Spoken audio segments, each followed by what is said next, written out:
Commander! I have to go. Alright, see ya.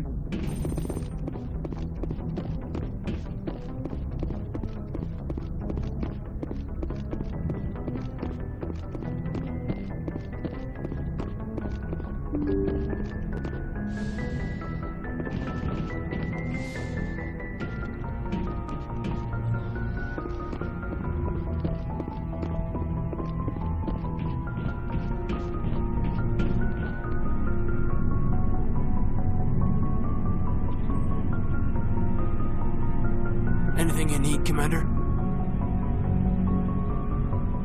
What's your opinion on the last mission? I'm glad there aren't many aliens like the Thorian. I don't think my stomach could take it. Hell of a deal you worked out with Jung, though. If I ever get a speeding ticket, I want you to be my advocate. Just trying to get a sense of where the crew's at. Thoughts? Well, they know about the stonewalling you've had from the Council. And what do they think?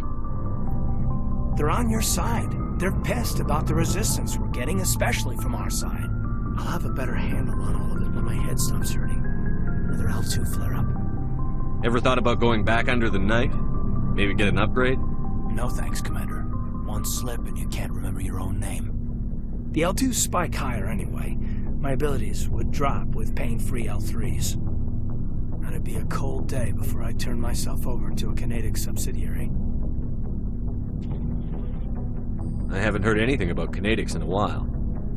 Yeah, they quietly disappeared. Broke up into a bunch of little corps after they botched the training on Jump Zero. After first contact, Kinetics was set up to track Element Zero exposures and develop implants for humans. Once we had an embassy on the Citadel, Kinetics could bring in experts instead of taking it slow. The only experts would have to be aliens. Dead on. Turians, actually. That's why Kinetics kept it a secret.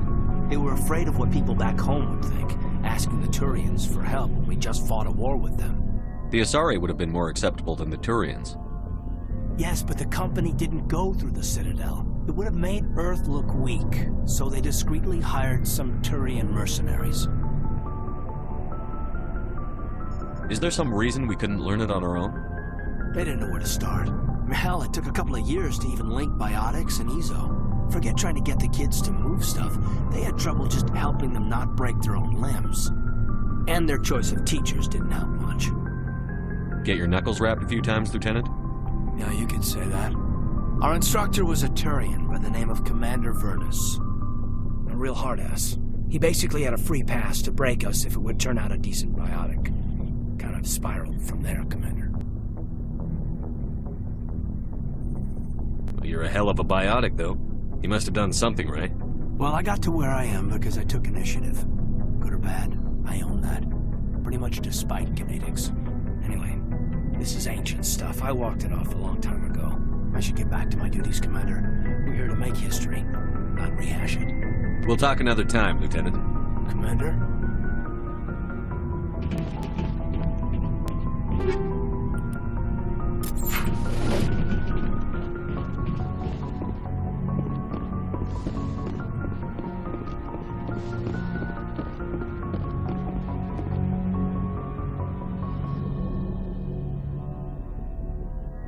Commander, are you coming to check up on me? You look much better. How are you feeling? Dr. Chakwas assures me I am going to be fine. I was impressed with her knowledge of Asari physiology. You're in good hands. Dr. Chakwas knows what she's doing. I get the feeling you want to ask me something, Commander. Maybe we could pick up where we left off. You were telling me about your interest in the Protheans. Actually, I think I was talking about my interest in you, and making a fool of myself in the process. As I said, I am not used to dealing with people, especially humans. I did not really know much about your species when we first met, Shepard. I found it hard to take humanity seriously. Your kind always seemed so rushed and high-strung. Has your opinion changed at all? It has. I have been watching you and your crew. It has taught me a lot about your species. You humans are creatures of action. You pursue your goals with an almost indomitable determination. It is an admirable trait, but also an intimidating one. Can't argue with results. No, but there are consequences. Unfortunately, the rest of the galaxy sees humanity as a bully. You run over anyone who gets in your way. It is up to people like you to change their minds, Shepard. I'm doing the best I can, Liara. There is a reason the Council chose you to become a Spectre. They saw something special in you. The best of what humanity has to offer. I looked into your history. I know what happened on Akuz. The fact that you survived shows a remarkable strength. You didn't need to go behind my back. I would have told you whatever you wanted to know. I apologize, Commander. After our last conversation, I was afraid I would say something stupid again. I wanted to know more about you. To understand what made you into the man you are. There is something compelling about you, Shepard. You're interested in me because of my visions. You just want to know more about the Protheans. I admit, your connection to the Protheans had something to do with my initial interest, but it has grown beyond that. You intrigue me, Shepard, but I was not sure if it was appropriate to act on my feelings. I thought there might already be a relationship between you and Chief Williams. I care about Ash. A lot. I thought so. Still, I feel as if there is also some attraction between us, Shepard.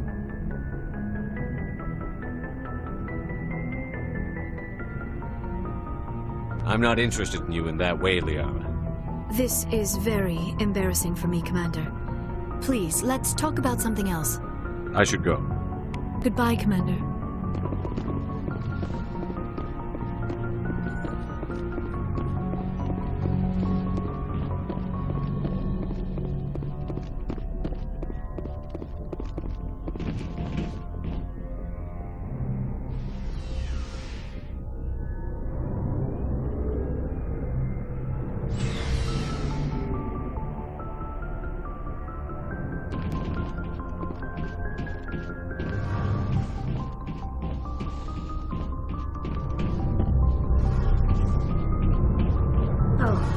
Shepard.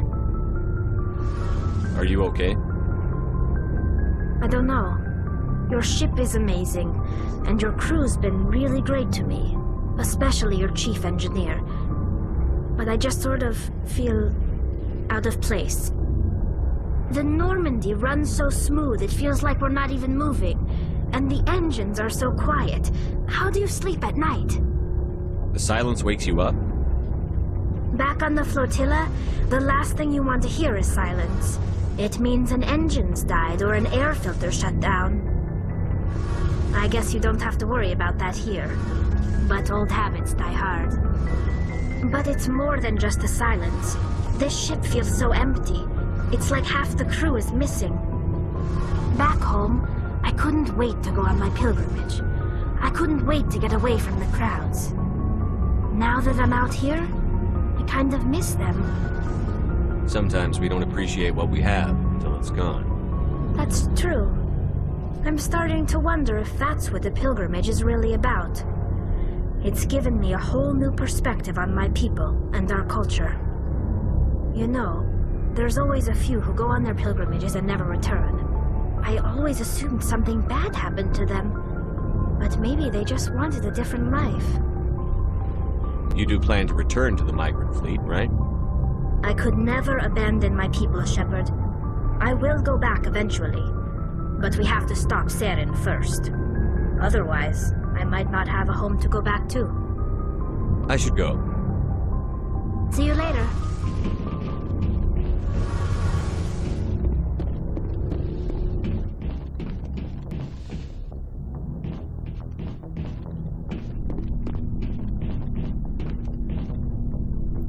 Looking for supplies? Let's see what you... You bet, Commander.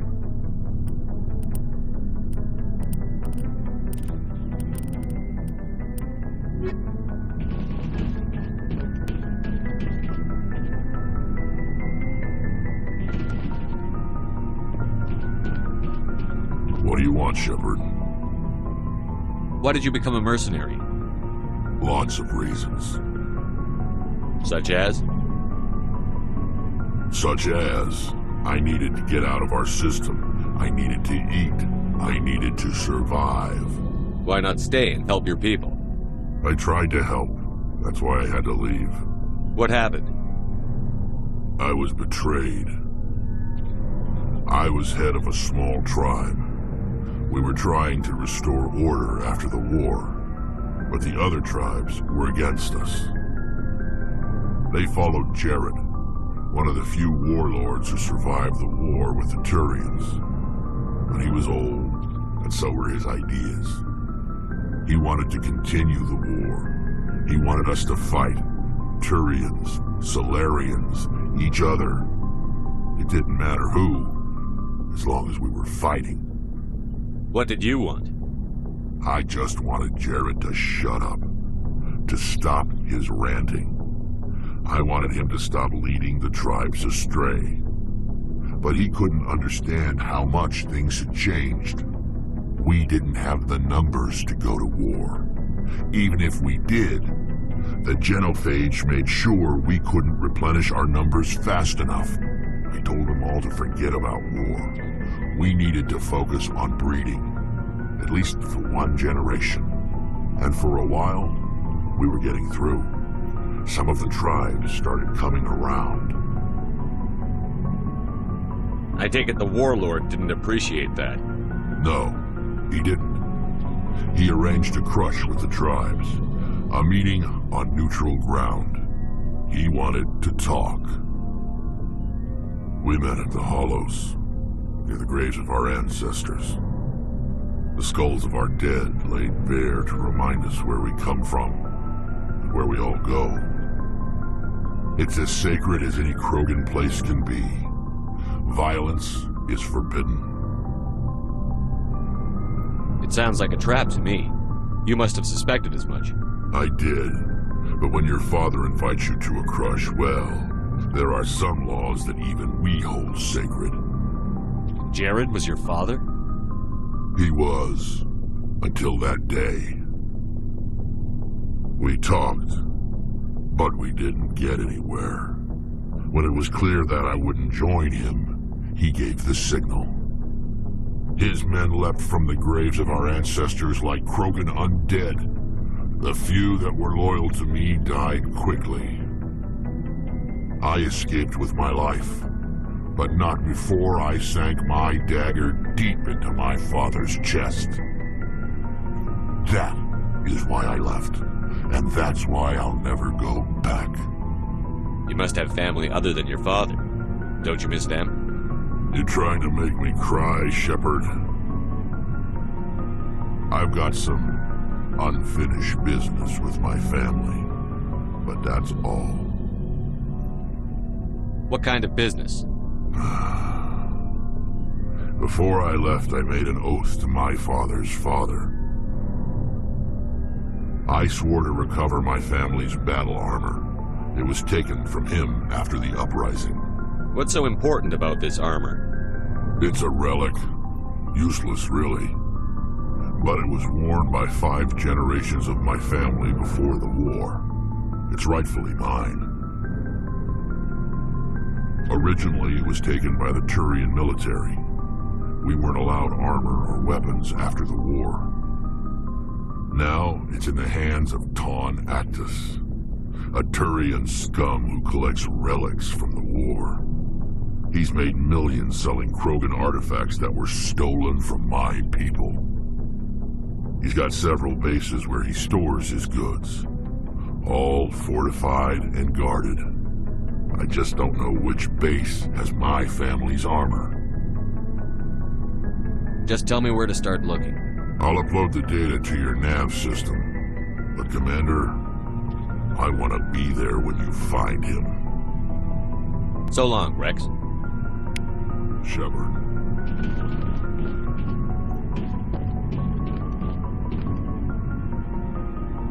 Commander, good to see you. You've been with CSEC a while. Have you seen much action? Well, not as much as you, but yeah, I've seen some interesting things. I'll bet you have. Anything in particular that stands out? I remember the Solarian geneticist I was sent to investigate. That case was a bit disturbing. What happened? Why were you investigating them? I was tasked with tracking black market trade on the Citadel. Most of it harmless, nothing I needed to pursue. But during the course of my investigation, I noticed an increase in the trade of body parts, organs mostly. We usually get a few of those, but not the numbers I was seeing. We weren't sure if there was a new black market lab or if some freak was harvesting organs from citizens. You've seen this before on the Citadel? Every so often, some lab sells unwanted parts through the black market, but they're not as bad as the cycles. I remember this one L-Corps diplomat we caught in my first year on the job. He was hacking people up and selling their organs, had the station in a bit of a panic. But this case wasn't that clear-cut. Turns out there was more going on than we first realized. So how did you figure out what was happening? First, we got a hold of a sample and ran DNA tests. The weird thing was, the match led us to a Turian who was still alive and was very convinced he'd never lost his liver. After a bit of digging, I discovered this Turian worked briefly for Dr. Salion, the geneticist. So I went to his lab hoping to find evidence of cloned organ development, but there was nothing. No Solarian hearts, no Turian livers, not one Krogan testicle. You're kidding, right? Why would anyone want Krogan testicles? Some Krogan believe that testicle transplants can increase their virility, counteract the effects of the genophage. It doesn't work, but that doesn't stop them from buying. They'll pay up to 10,000 credits each. That's 40,000 for a full set. Somebody's making a killing out there.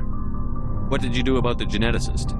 I brought in some of his employees for interrogation to see if I could get them to talk. While I was interviewing one of them, I came across something suspicious. Good thinking. Blackies are always easier to scare. Exactly. Though in this case it paid off in a different way. One of my detainees started bleeding profusely during the interview. We offered to patch him up and he got frantic, freaked out. I ordered a full exam to find out what was going on. Our medics found incisions all over his body, some of them fresh. That was our big break. These people weren't just Dr. Salion's employees. They were test tubes, walking, living test tubes. He was growing parts inside these people? Exactly. He cloned their organs right inside their own bodies. Then he harvested them and sold them off. Most of the victims were poor. He'd pay them each a small percentage of the sales, but only if the organs were good. Sometimes an organ wouldn't grow properly, so he'd just leave it in them. Most of them were a mess, but only on the inside, hidden so nobody could see it. I hope he got what he deserved. That's the worst part. We never caught him. Why not? What the hell happened? He ran, blew his lab, grabbed some of his employees, and headed for the nearest space dock. By the time I found out, his ship was already leaving. He threatened to kill his hostages if we tried to stop him. But you went after him anyway, right? I ordered Citadel Defense to shoot him down, but CSEC headquarters countermanded my order. They were worried about the hostages, worried about civilian casualties if the ship was destroyed so close to the Citadel. I told them those hostages were dead anyway. He just used them to make more organs. But they wouldn't listen. Well, you can't get them all. No, but letting him get away like that. All they had to do was disable that ship, stop him from running. Maybe the hostages die, maybe they don't, but at least we stopped the bastard responsible for it all. If you don't care about the fate of those hostages, then you're no better than he is. You're just a terrorist with a badge. Yeah, maybe you're right. It doesn't make it any easier, but I see your point. Just wish I could have stopped him. That's all. Do you have any idea what happened to Dr. Salion? I sent out feelers from time to time, hoping to find something. I thought I'd found him a while back. He changed ships and changed his name to Dr. Hart, his idea of a joke, I guess. I told the military, but they weren't convinced it was him. I got the transponder frequency for his new ship, but I just can't get anyone to check it out. I'll check out the coordinates when I get a chance. I was hoping you'd say that. But Commander, take me with you when you go. If it's Salion, I want to be there when you find him.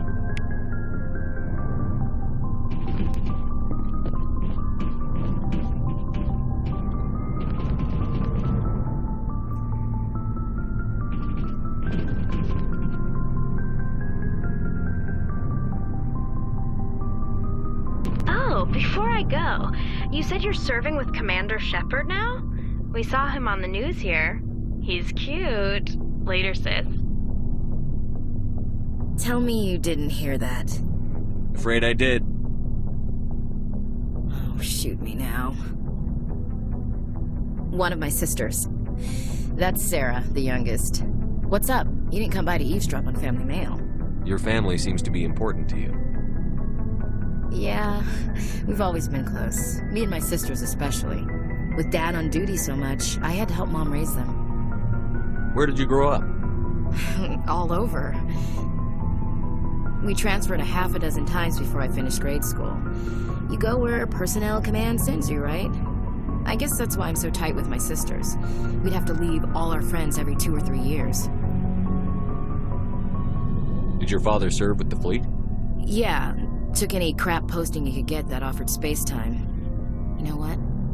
He worked his ass off trying to get recognized, but he never made it above serviceman 3rd class. He was real proud when I made chief. First thing he did was salute. What about your mother? You haven't mentioned her. You must know what military wives are like. Strong because they have to be, able to raise kids while Dad's away on a 6-month cruise. She has a degree in planetary geology. She and Dad both wanted to see new worlds. She gave up her career to raise us, though. You have more than one sister? Sounds like a big family. Yeah, I'm the oldest, then Abby, then Lynn. Sarah's the youngest. She's still in high school. With 4 girls, Dad used to say he felt more outnumbered at home than on maneuvers.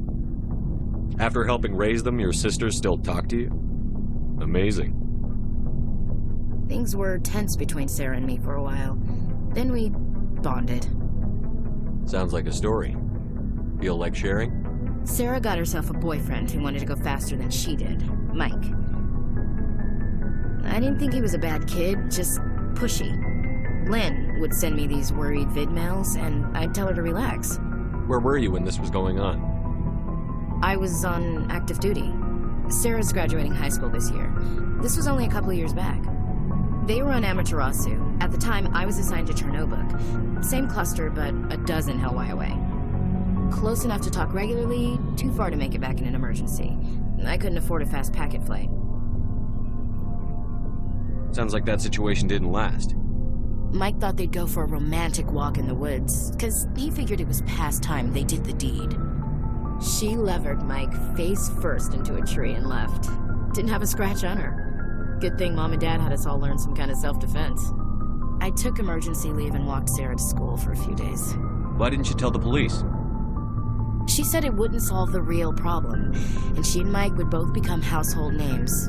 It was a small colony. I said it was her call to make, that we should let her do it her way. Mom was pretty pissed about that. You said all of your sisters learned self-defense? Lynn did pistol practice, but didn't like it. She's kind of nervous. Sarah took Aikido. Abby decided to learn the sword. She always was a little weird. Likes big skirts and tops you have to tie her into. They do great things to her figure, though. So, what did you learn? One of Dad's friends taught me Marine hand-to-hand. You traveled all the way home to walk your sister to school. It was only a dozen light years, like a day's cruise. It's not like it was going to Earth or something. My last day out, Mike was waiting for us. Sarah had told her friends, so everyone at school knew what he did. He wasn't happy. I wanted to snap him in half, but Sarah gave me this look, this let me handle it, I need to do this alone look. She kept her cool, God bless her, as he screamed in her face. She just let him vent. Then he tried to punch her. I swear, she just flowed around him. Next thing I knew, he's face down on the sidewalk, and there's blood everywhere. He missed? When he swung, she wasn't there anymore, and he fell. She helped him stop the bleeding and had me call an ambulance. She told the paramedics he fell. Before they took him to the hospital, Mike touched Sarah's arm. I thought he was going to end up on the ground again. But he hung his head, whispered, "I'm sorry," and started crying. And she hugged him. The Williams women are a decisive bunch, Commander. We do things when we're ready. Not before, not after. Where was your father during this? Wasn't your family stationed near him? Dad always wanted to serve in space, but he wanted us to have real ground under our feet. He'd say, space is beautiful, but you can't raise a family there. I cannot rest from travel. I will drink life to the lees. All times I've enjoyed greatly, have suffered greatly, both with those that loved me and alone. For always roaming with a hungry heart, much have I seen and known, cities of men and manners, climates, councils, governments. I didn't know you liked classical literature. Ulysses was my dad's favorite poem. Every time he shipped out, he recorded me reading it. He had a dozen versions when he retired. Does he still like it? I sure hope so. I read it to his grave every time I go home. Dad passed on a few years back.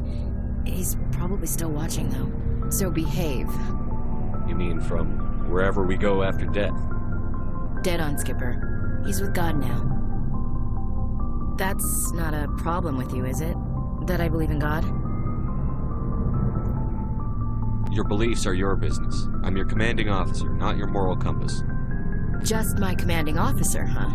We'll have to see about that. I'll look forward to our next talk. You should. I should get back to my duties. Didn't mean to take up so much of your time. What's your opinion on the last mission? Gotta admire those colonials. That's about the worst place for a colony I've ever seen. Given the option, I'd get the hell out of Dodge. We'll talk later, Williams. Looking forward to it, Skipper.